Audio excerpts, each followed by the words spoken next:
Here's the deal, estimated at 35 to 40 million people.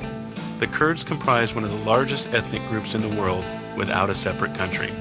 They have been invaded and conquered by some of the all-time greats, including the Sumerians, the Persians, Alexander the Great, the Mongols, and the European Crusaders.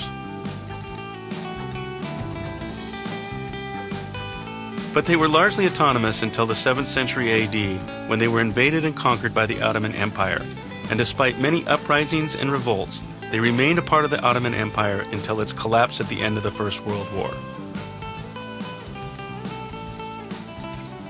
After World War I, a series of treaties were signed giving the Kurds their own country, but in 1922, the Turks and the British reneged on the agreement. The Turks did it because, well, hey, they're the Turks. And the British did it because about that time they discovered oil around the Kurdish city of Kirkuk.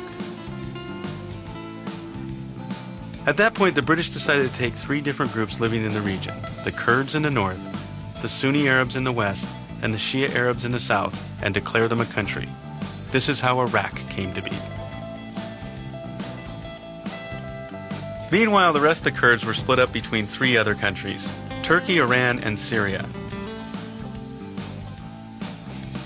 In Iraq, a fake monarchy was installed and the country became another part of the British Empire. Confused yet? Throughout the 20s, 30s, and 40s, the Kurds in northern Iraq revolted against the British. To subdue the Kurds, the British waged some of the first large-scale air attacks in history. In what was to be a predecessor of the use of air power during the Second World War, the British assembled an air force of approximately 1,500 planes in Baghdad and would regularly bomb the city of Suleimani and other areas in the Kurdish region. Which brings us to an interesting trivia question. Who was the first person to use mustard gas on the Kurds? If you said Saddam Hussein, you would be wrong. The correct answer is Winston Churchill.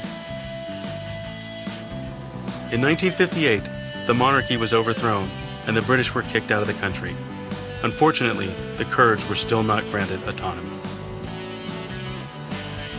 In 1970, a peace agreement was signed between the Iraqi government and the Kurds of northern Iraq, granting the Kurds self-rule. The man who negotiated the peace deal was an up-and-coming Ba'ath Party member by the name of Saddam Hussein.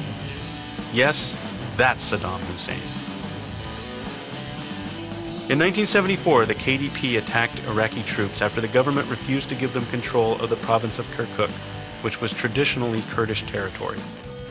When the CIA withdrew support from the Kurds, the Iraqi government suppressed the revolt. In 1979, Saddam Hussein came to power.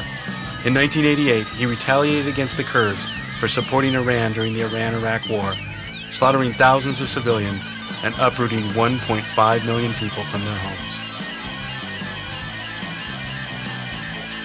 Which brings us to the first Gulf War.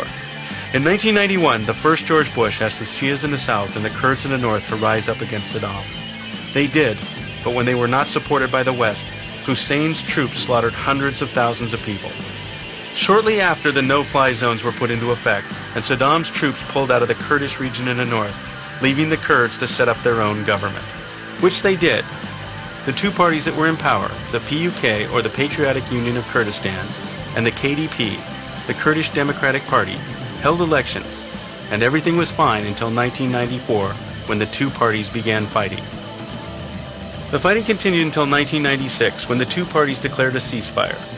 They negotiated a settlement in 1998, and they agreed to split the Kurdish territory into 2 regions, one under the control of the KDP and the other under the control of the PUK.